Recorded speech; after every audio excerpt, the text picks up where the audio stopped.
கடவுளுடைய நண்பராக ஆவது எப்படி? வாழ்க்கையில் ஒரு சோக சம்பவம் நடந்த பிறகுதான் கடவுளுடைய நண்பராகுவது எப்படி, எவ்வளவு முக்கியம் என்பதை ஜெரேமி புரிந்து கொண்டான். எனக்கு 12 வயசு இருக்கிறப்போ என் அப்பா வீட்டை விட்டு போயிட்டார். ஒரு நாள் ராத்திரி படுக்கையில் உட்காந்து என் அப்பாவை எப்படியாவது திரும்பி வர வையுங்கன்னு சொல்லி கடவுள்கிட்ட கெஞ்சி கேட்டேன். இப்படி வேதனையில் தவித்த போது நான் பைபிளை வாசிக்க ஆரம்பித்தேன். சங்கீதம் 10:14 இருக்கிற வார்த்தைகள் என்னுடைய மனதிற்கு ரொம்ப ஆறுதலாக இருந்தன. கொடுமைக்கு ஆளானவன் உங்களைத்தான் தேடி வருகிறான். அப்பா இல்லாத பிள்ளைகளுக்கு நீங்கள்தான் துணை என்று கடவுளை பற்றி அந்த வசனம் சொல்கிறது. நான் எனக்கு துணையா கடவுளே என் கூட இருக்காருங்கிறதை புரிஞ்சுக்கிட்டேன். கடவுளை விட ஒரு நல்ல அப்பா வேறு யாருக்காவது இருக்க முடியுமா? நீங்கள் ஜெரேமியின் சூழ்நிலையில் இருந்தாலும் சரி, இல்லை என்றாலும் சரி, உங்களுடைய நண்பராக ஆவதற்கு கடவுள் ஆசைப்படுவதாக பைபிள் சொல்கிறது. கடவுளிடம் நெருங்கி வாருங்கள், அப்பொழுது அவர் உங்களிடம் நெருங்கி வருவார் என்று அது சொல்லுகிறது. யெகோவாவை உங்களால் பார்க்க முடியாது. அவர் உங்களை விட ரொம்ப ரொம்ப உயர்ந்தவர். இருந்தாலும் தன்னுடைய நண்பராக ஆவதற்கு கடவுள் உங்களை கூப்பிடுகிறார். ஆனால் கடவுளுடைய நண்பராக ஆவதற்கு உங்களுடைய பங்கில் நீங்களும் முயற்சி செய்ய வேண்டும். இதை புரிந்து கொள்ள ஒரு உதாரணத்தை யோசித்து பாருங்கள். வீட்டில் ஒரு செடியை நீங்கள் வளர்க்கிறீர்கள் என்றால் அது தானாகவே வளராது என்று உங்களுக்கு தெரியும். அது நன்றாக வளர்வதற்கு தினமும் தண்ணீர் ஊற்றுவீர்கள்.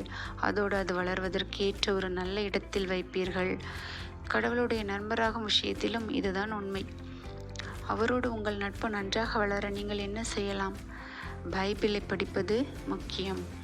நண்பர்கள் ஒருவருக்கொருவர் பேசுவார்கள். அதோடு ஒருவர் பேசுவதை இன்னொருவர் கவனித்து கேட்பார். கடவுளுடைய நண்பராக இருப்பதற்கும் இதைத்தான் செய்ய வேண்டும். பைபிளை ஆழமாக படிக்கும்போது கடவுள் நம்மிடம் என்ன சொல்கிறார் என்பதை நாம் கேட்கிறோம். உண்மைதான், படிப்பது உங்களுக்கு பிடித்த விஷயமாக இருக்காது. இளைஞர்கள் நிறைய பேர் டிவி பார்ப்பதற்கு, விளையாடுவதற்கு, நண்பர்களோடு நேரம் செலவிடுவதற்கு ஆசைப்படுவார்கள். ஆனால் கடவுளுடைய நண்பராக ஆவதற்கு எந்த குறுக்கு வழியும் கிடையாது.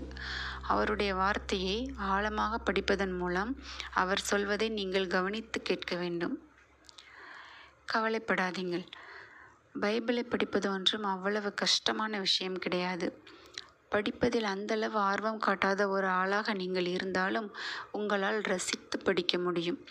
அதற்காக நீங்கள் செய்ய வேண்டிய முதல் விஷயம் பைபிளை படிப்பதற்கு நேரம் ஒதுக்க வேண்டும்.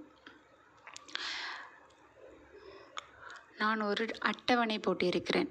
காலையில் எழுந்திரிச்சதும் வேலையாக பைபிளில் ஒரு அதிகாரத்தை படிக்கிறேன் என்று லயஸ் சொல்கிறாள். ராத்திரி கொஞ்ச நேரம் பைபிளை வாசிச்சுட்டு தான் தூங்க போவேன்னு மரியா சொல்கிறாள். பைபிளை படிக்க நீங்கள் இப்போதுதான் திட்டம் போட்டிருக்கிறீர்கள் என்றால் பைபிளை ஆராய்ந்து படியுங்கள்.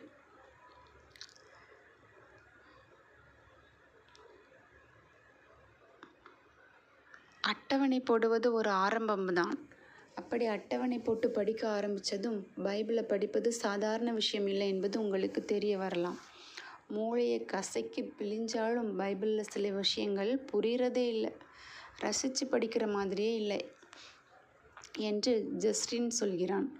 ஒருவேளை நீங்களும் அப்படித்தான் நினைக்கிறீர்கள் என்றால் உங்களுடைய முயற்சியை விட்டு விடாதீர்கள். படிப்பதற்காக பைபிளை கையில் எடுக்கும் போதெல்லாம் உங்களுடைய நண்பரான இயேசு பேசுவதை கேட்க நேரத்தை ஒதுக்கிறீர்கள் என்பதை மனதில் வையுங்கள். அப்படி செய்யும்போது பைபிள் படிப்பது ரொம்ப சுவாரஸ்யமாகவும் பிரயோஜனமாகவும் இருக்கும். 2. ஜெபம் செய்வது முக்கியம். நாம் கடவுளிடம் பேசுவதற்கான ஒரே வழி ஜெபம்தான். இது எவ்வளவு அருமையான பரிசு என்பதை யோசித்து பாருங்கள். பகலிலும் சரி, ராத்திரியிலும் சரி, எந்த நேரத்திலும் சரி, கடவுளிடம் நீங்கள் பேசலாம். நீங்கள் பேசுவதை கேட்க அவர் எப்பொழுதும் தயாராக இருக்கிறார். அதைவிட முக்கியமாக நீங்கள் என்ன பேசப் போகிறீர்கள் என்பதை கேட்க அவர் ஆர்வமாக இருக்கிறார். அதனால்தான் இப்படி பைபிள் படிக்கும்படி உங்களை உற்சாகப்படுத்துகிறேன். உங்களுடைய எல்லா விண்ணப்பங்களையும் நன்றியோடு கூடிய ஜெபத்தின் மூலம் மன்றாட்டின் மூலமும் கடவுளிடம் சொல்லுங்கள். பிலிப்பியர் 4:6 சொல்லியிருக்கிறது. இந்த வசனம் சொல்கிறபடி யெகோவாவிடம் நிறைய விஷயங்களை பேச முடியும். உங்களுடைய பிரச்சனைகளை, கவலைகளை பற்றி அவரிடம் பேசலாம். அவர் உங்களுக்கு செய்திருக்கிற விஷயங்களுக்காக நன்றியும் சொல்லலாம்.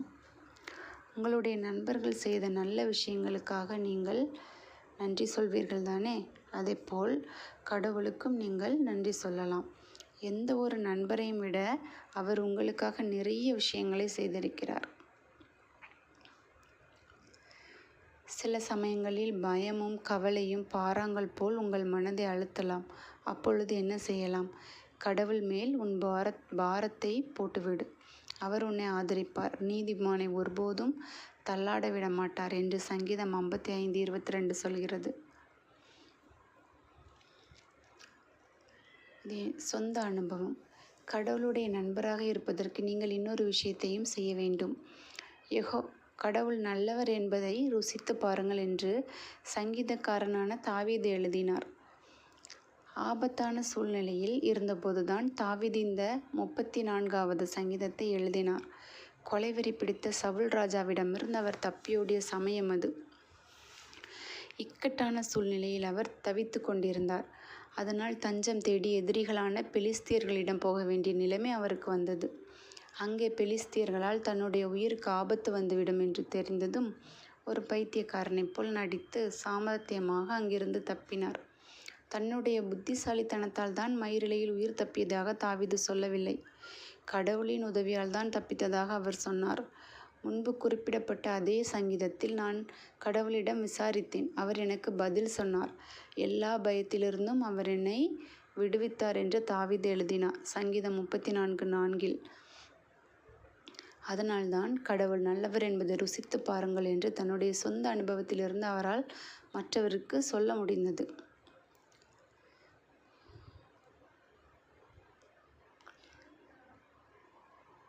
ஒருவேளை உங்கள் அப்பா அம்மா பைபிள் விஷயங்களை உங்களுக்கு சொல்லி தந்திருக்கலாம். அப்படி என்றால் அது உங்களுக்கு கிடைத்த ஒரு ஆசீர்வாதம்தான். ஆனாலும் நீங்கள் தனிப்பட்ட விதமாக கடவுளுடைய நண்பராக ஆவதற்கு முயற்சி செய்ய வேண்டும். இதுவரை அப்படி முயற்சி செய்யவில்லை என்றால் இந்த கட்டுரை உங்களுக்கு உதவும். நீங்கள் எடுக்கிற முயற்சிகளை யெகோவா ஆசீர்வதிப்பார். கேட்டுக்கொண்டே இருங்கள், அப்பொழுது உங்களுக்கு கொடுக்கப்படும். தேடிக்கொண்டே இருங்கள், அப்பொழுது கண்டுபிடிப்பீர்கள் என்று பைபிள் சொல்கிறது. ருசித்து பாருங்கள் என்ற வார்த்தையை ருசித்து அறியுங்கள். நீங்களே கண்டுபிடியுங்கள், அனுபவத்தில் தெரிந்து கொள்ளுங்கள் என்றெல்லாம் சில பைபிள்கள் மொழிபெயர்த்திருக்கின்றன.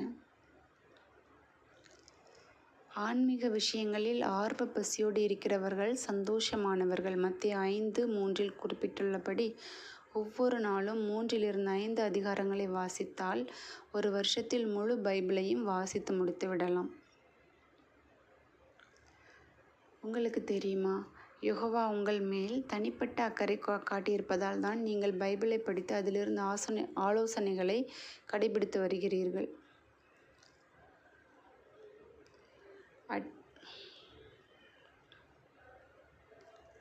நான் சின்ன பிள்ளையாக இருந்தப்போ சொன்னதையே திரும்ப திரும்ப ஜெபத்தில் சொல்வேன். இப்போல்லாம் ஒவ்வொரு நாளும் நடக்கிற நல்ல விஷயங்களையும் கெட்ட விஷயங்களையும் ஜெபத்தில் சொல்ல முயற்சி பண்ணுறேன். ஒரு நாள் மாதிரியே இன்னொரு நாள் இருக்காது தானே. அதனால் சொன்னதையே திரும்ப சொல்லி சொல்லி ஜெபம் பண்ணுறதை விட்டுட்டேன். பைபிளை ஆராய்ந்து படியுங்கள். நீங்கள் படிக்க விரும்புகிற ஒரு பகுதியை தேர்ந்தெடுங்கள். அதை புரிந்து கொள்றதுக்கு ஞானத்தை தரும்படி கடவுள்கிட்ட ஜெபம் பண்ணுங்க. 2வது, கவனமாக படியுங்க. நேரம் எடுத்து பொறுமையாக படியுங்க. படிக்கும்போது விஷயத்தை கற்பனை செய்து பார்க்கணும். அந்த இடத்தில் நீங்களும் இருப்பது போல் யோசித்து பார்க்கணும்.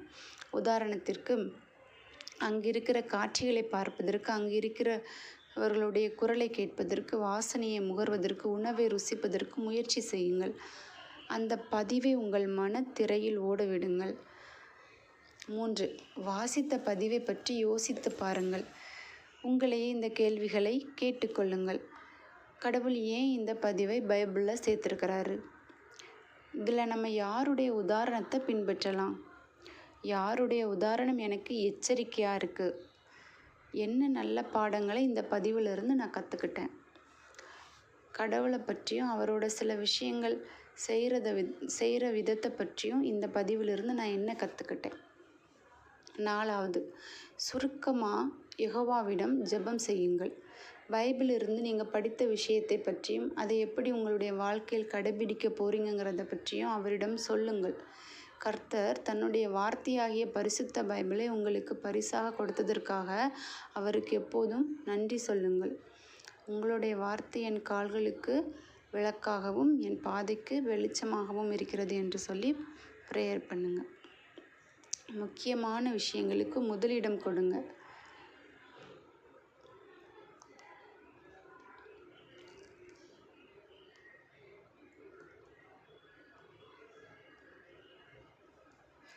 ஒரு செடி எப்படி வளர்க்குறீங்களோ அதே மாதிரி கடவுளோடு நட்பையும் வளர்த்து கொள்ள முயற்சி செய்வது ரொம்ப அவசியம். நன்றி.